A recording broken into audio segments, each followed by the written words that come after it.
You've scanned the headlines, read the articles, and liked the posts. Now listen to the experts themselves in the Future of Work podcast, presented by allwork.space.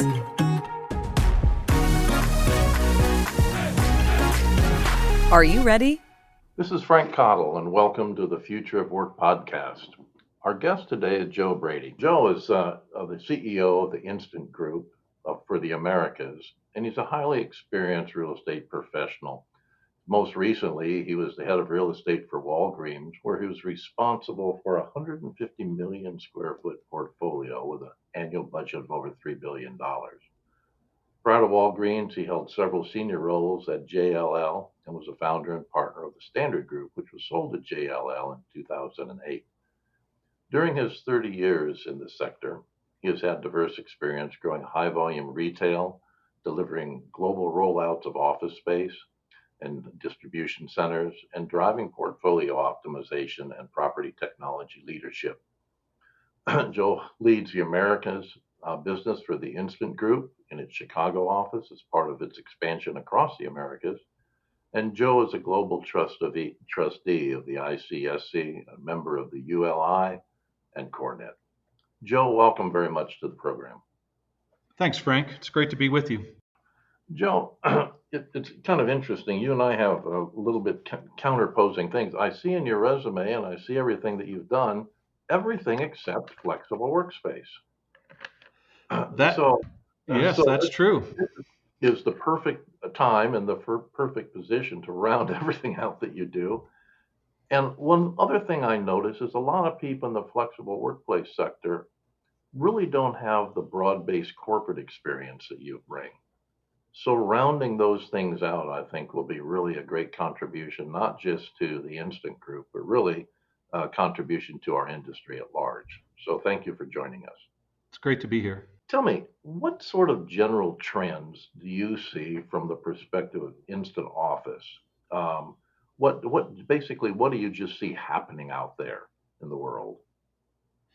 Yeah, Frank, I think it's interesting. And if you don't mind, I just want to comment on the lack of flexibility in my work experience. While at Walgreens, running a very large portfolio, I really came to learn that it's very difficult to gain optionality, to future-proof a exceptionally large portfolio. It was like captaining a aircraft carrier. Very difficult to turn, far from agile, and given that some of the trends and issues that are happening, we are absolutely positively in this age of acceleration where things are changing faster than ever. And so as a result, when you look at corporate real estate being demonstrably linear, unchangeable, and flexible, there is a widening gap between the rate of change that all of us experience every day as consumers or as workers or just as citizens, and what the built environment today was constructed for. So there's this massive deviation that's happening, and I found that the flexible, agile workspace industry is primed to help really close the gap between how fast the world's changing and where traditional corporate real estate is today.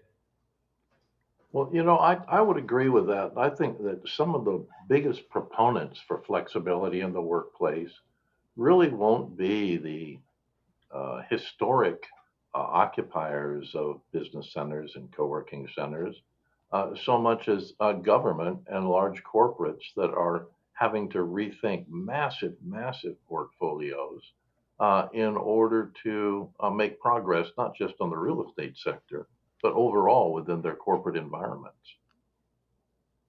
Well, I think that's right. I think there's going to be a rapid move toward agility and flexibility. As we talk to, and I certainly come to the table with a demonstrably CRE leader perspective, and I see that the idea that occupancy can be either the second or third largest cost for a company, people are starting to rethink that.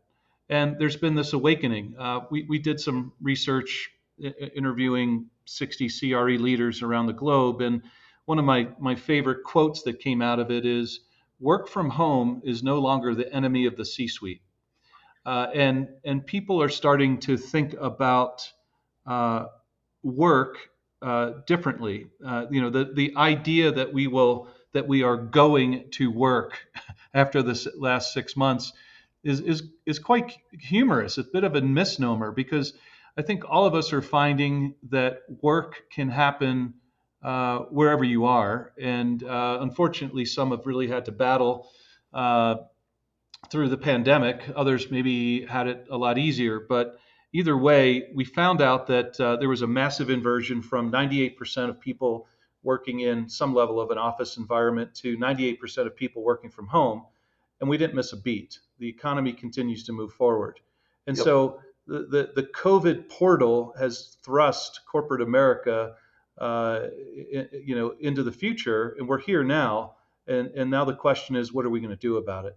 And how is that going to impact the existing operators that are out there? What is it going to do to traditional real estate owners and how they view their asset heavy portfolios when really the working class teams, the working folks are going to be focused on you know where can I work today that's going to best match the modality of the work I'm doing. If it's heads down concentration, task oriented, I might as well stay at home. Why get in a car or take a train or commute to a high rise or go to a space? And I think there's a place for that. There's also a place for the hubs and for corporate America, particularly having brand and culture preserved and expanded. There will be a place for those core offices, but I think where we're going to find extreme growth, particularly in the flexible office market, is in this idea of work near home and alternatives to going to a high rise. That conversation's happening all over the world, and it's more pronounced in places like New York, Chicago, San Francisco, London, Paris, Montreal, etc. Well, I've been reading some studies on transportation, and I would absolutely agree. I think that a recent study I just read on the London metro system indicated that if we're going to practice the current pandemic rules of travel, if you will, that the entire metro system for Greater London is only 16% efficient. And other studies have indicated that people don't mind going to, or I'll say being in an office around others. That's a fairly contained and a fairly easy environment to manage for safety purposes and for all business purposes. What they don't like is public transportation. So it won't be a matter of being in the office as a problem. It'll be a matter in many markets, such as the ones you recognize, of getting to the office. That's going to change everything. So the question is, would you rather be at the head of a metro station if you're going to go with the location decision of a new center, or on a nice bike path in a secondary or tertiary market? It's going to really shift the way we look at officing in that regard. Another point you make, I think, is right that fixed real estate is the third or fourth highest, generally, sometimes the second, but usually the third or fourth highest cost. And the other third or fourth highest cost, and it bounces back and forth in most large companies, is actually travel. So we've been saying for a while that there are no occupiers anymore in real estate. We've been saying this for the last 3 or 4 years, in fact, but that all people in business today are now permanent travelers. And it begs your point of the hub versus the home versus the neighborhood facility, et cetera. We will all travel depending on the type of work we do from one type of facility to another. And they may be yards apart, miles apart, or hundreds of miles apart. And we may use technology or we may use a physical means of travel. But that's the biggest thing that we see is that the understanding that people are not static in their work. Unless you're a coal miner, you're not going to work anymore. Yeah, I mean, I do think that notion of going to work is, is almost nostalgic now. And what's interesting, you do have. I love your coal miner analogy, but you do have in the financial services trading floors, Hmm. for financial services and insurance and other companies with call centers. And what those folks have found that is that in the last 6 months they've learned they do not need to be tethered to large either trading floors or call desks and call centers. And many companies are now saying we think we could take 50% of a call center and have them work from home or have them work from an alternative location.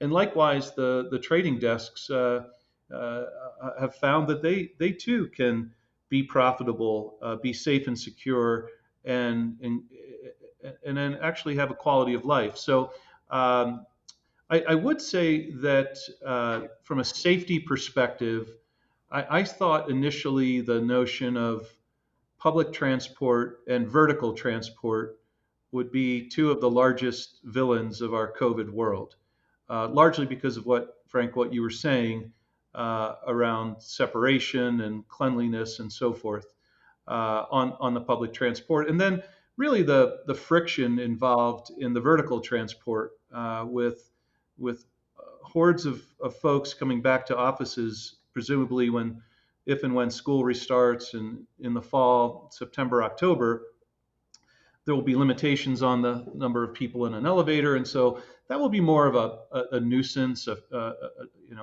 friction point from a time perspective. But one of the things that's really being explored now in the built environment is really air quality. And if you Hmm. think about how traditional office buildings have been constructed, oftentimes they look at, Open air plenums, open air plenums. Yeah. well, but you think about it. You think about how often is there a fresh air turnover, and in many instances, you're looking at only 2 times a day, morning and night. Compare that to a 737 that turns over its air every 3 minutes. Right. So I think companies and operators need to rethink and get facile with HEPA filters and MERV counts and all sorts of other acronyms relative to air quality and air safety because unless and I know in France it was just mandated and in Singapore I talked to my colleague Sean Lynch who runs Asia Pac Sure. for instance. uh, they now have to wear face masks in the office. So unfortunately, in the U.S., we can't get people to wear face masks, going to a Walmart. And so, can you imagine what kind of adherence would happen if we had to have them on in offices throughout the country? Although all the science indicates if everyone did it for 3 weeks, we'd probably be well ahead of this thing. So I think there's still lots of challenges. I think there's so many things we haven't learned about this virus. All of us are armchair epidemiologists now, right? Because we watch cable news. But I do think there's a lot more science to be learned, a lot more concern to be had, and I know all the operators and folks in corporate real estate are focused on employee health and safety first and foremost, and that's kind of the most important amenity out there. No, it absolutely seems to be right. It's funny, two things that you've mentioned. Initially, remote work and now health care. I know in our own company, and we have three call centers, we took a survey across our entire teams, uh, uh, and uh, the response from the team themselves was that 83% of the team members globally in our organization felt that they were more efficient as a result of our remote work programs as opposed to less. And that led us to, particularly in our call center structures, to look at what we were doing and to, fortunately, we have the technology. That's sort of our basis as a company, but to look at what we're doing and reorganize ourselves to where now 50 to 60% of all of our operators and all of our staff time will be permanently remote, either in a work center, a workplace, or in a residence, but with the functionality in our case primarily on residences. Um, and we're uh, doing that really at the surveyed request, I might say, of our teams. And it is interesting to see that come about.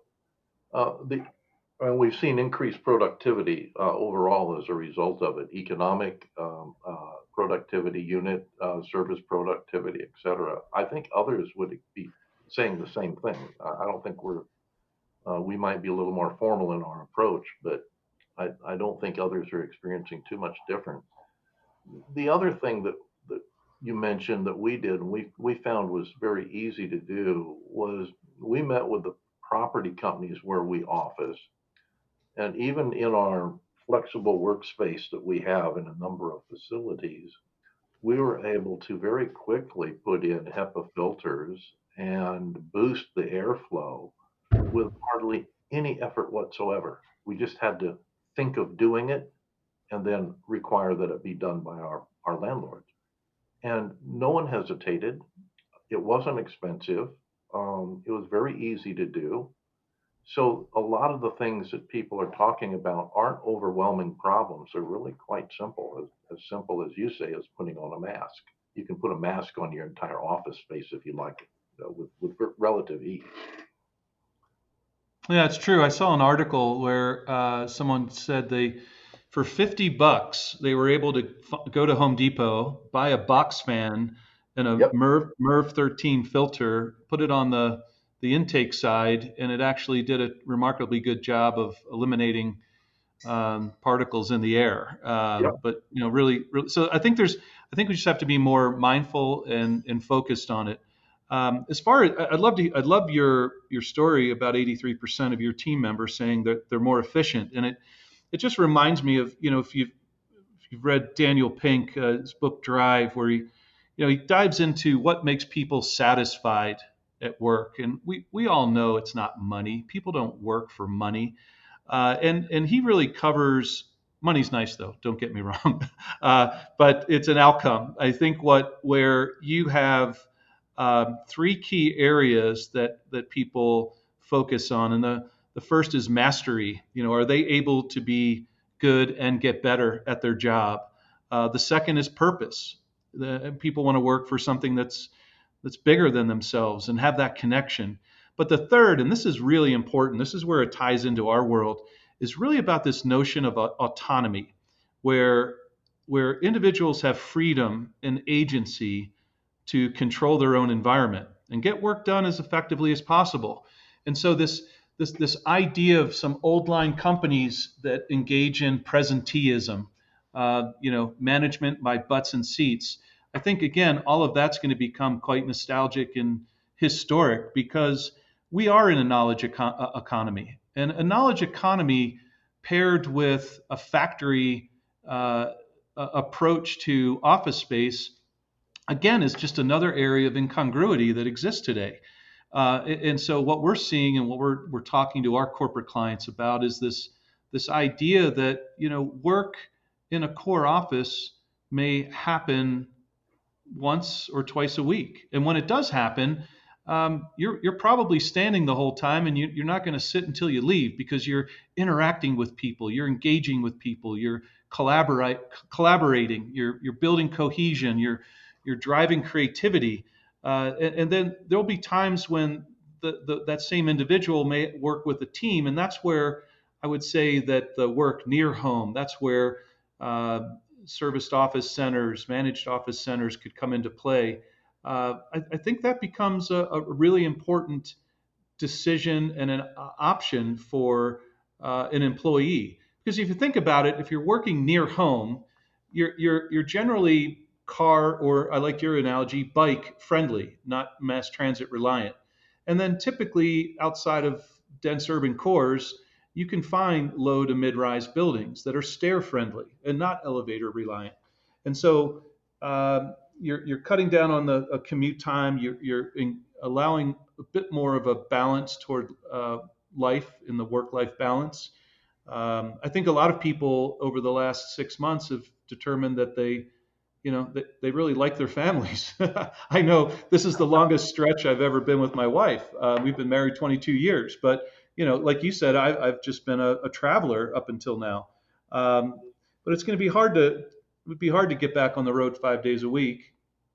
Uh, and likewise, I think for employees, it'll be good to be home for dinner. And so that's it. I think there's going to be some really good parts coming out of this change. No, I think there will be. And, it's funny you mentioned wives. The My wife has decided that she's going to be commuting to her office on her bicycle. She's Love it. very, she's a very active and ardent cyclist anyway, so this is not new for her. And within her building, previously, they didn't allow bicycles in the elevators. So interesting. But a group of people has gone to the building now. It's a mid kind of high rise-ish building, about 15 floors, and a group of people from various companies have all gone to the building now. And the building is actually segregated one of their two freight elevators just for cyclists because there are so many people that have that demand now, and the people don't want to leave their, five, 10, $15,000 bikes down on the bike rack. A lot of these bikes get pretty expensive if they're really good bicycles, Sure. and so the buildings actually catered to that and said, no, this is going to be important for our future, to be able to service the needs of this part of our population, and so that is, I think, coming along. It's funny using cycling as a segue. I'd like to talk about customer life cycle for a moment. That was probably a lousy segue, but I'm using it Oh, anyway. I like it. The At Instant, what are you finding? Are you finding the life cycle of the flexible workspace customer is extending, getting shorter, status quo? What are you seeing as a result of all of these changes? Not just pandemic-driven changes, but the whole wave of change that has been building and just crashed when the pandemic started to occur. I I would say that more and more corporates are looking at the idea of flexible and agile workspace via serviced offices or managed or a number of different options. I would say that we went from being on on trend pre-COVID to on target now, where it's no longer an experiment. It's no longer sort of a pilot or a test. It's a mandate. In other words, we have to get occupancy down. We have to become more resilient. We have learned that our uh, business continuity practices were failed and didn't deliver. And so I think there is on one hand this dogged determination to drive resiliency, agility, and flexibility into the portfolio, and that has some headwinds though, and those headwinds really are just the overall inertia that's happening. Um, Whether corporates have long-term leased or fee-owned properties, and so it's difficult to action. I would say that there is a massive degree of uncertainty where key decisions, are not being made right now.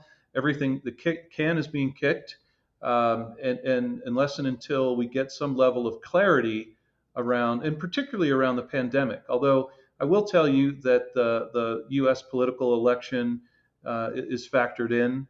The civil unrest that's been happening is factored in.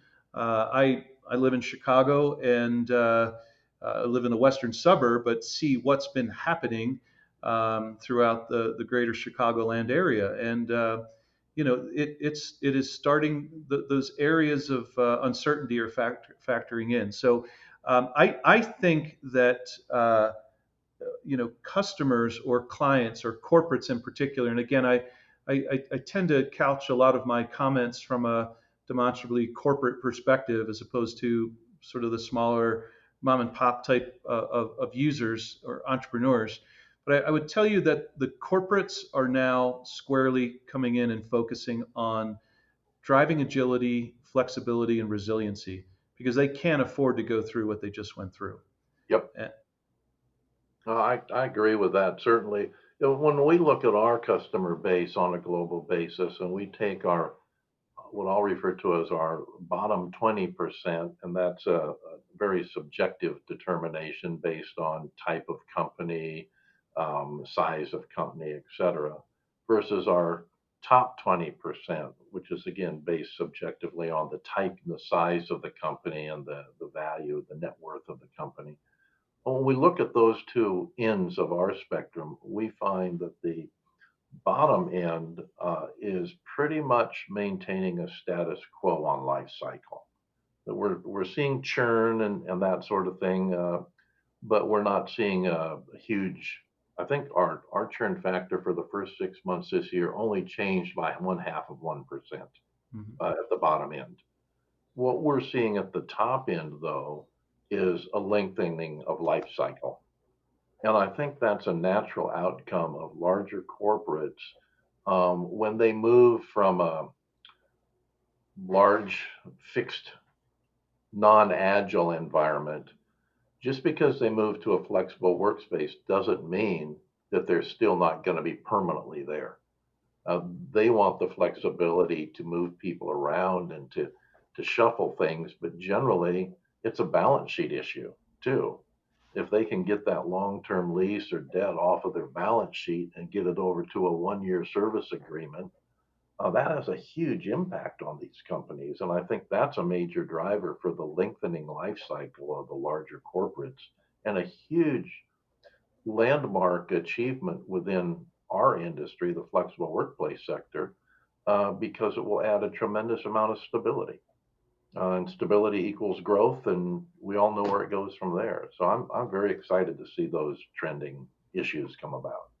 I lived the balance sheet issue at Walgreens with over 10,000 leases, and when the uh, lease accounting changes came to fore, Walgreens became the poster child for changes to the balance sheet. There was some $38 billion worth of liability put on the balance sheet as a function of converting operating leases to capital leases, right? It's Sure, and just that limits your capability to borrow. That limits your stock value. I mean, all variety of things. you're exactly right. And then, and then the other, Frank, the bigger point, I think, is again back to this notion of the age of acceleration, where all of our businesses are changing faster than ever. And if you think about one example that we're living through now, and I used to do a lot of work with T-Mobile back in the day in their retail rollout, but 5G is emerging.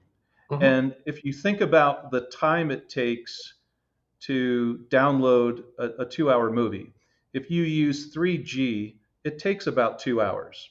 If you use 4G, it takes about 48 minutes. And in 5G, you can do it in 7 minutes. That's a 10x increase that is absolutely going to catapult how our worlds exist. And whether it's autonomous vehicles, whether it's augmented reality, virtual reality, the pace of change today is the slowest it's going to be for the rest of our lives.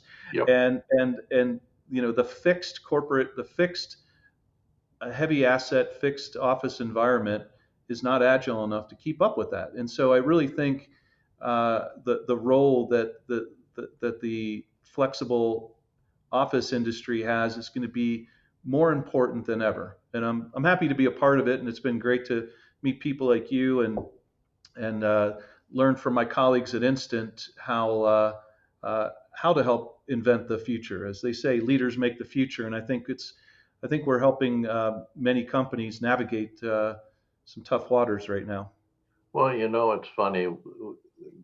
Everybody, you've heard the phrase "new normal" and oh, when are we going back to the good old days and all that sort of thing. And I guess I'll kind of start to wrap this up a little bit by saying that it really is the good old days are tomorrow.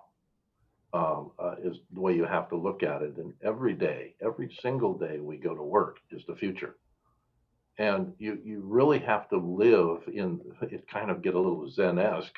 You have to live in the now and understand what's going on today and be adjustable every day and make that a comfort level for people, which, historically it hasn't been. If you say you're going to have change every day, well, that's not always comfortable for people. So we have to get a new paradigm of thinking going overall, and just in the way we run our lives. Yeah, I love that.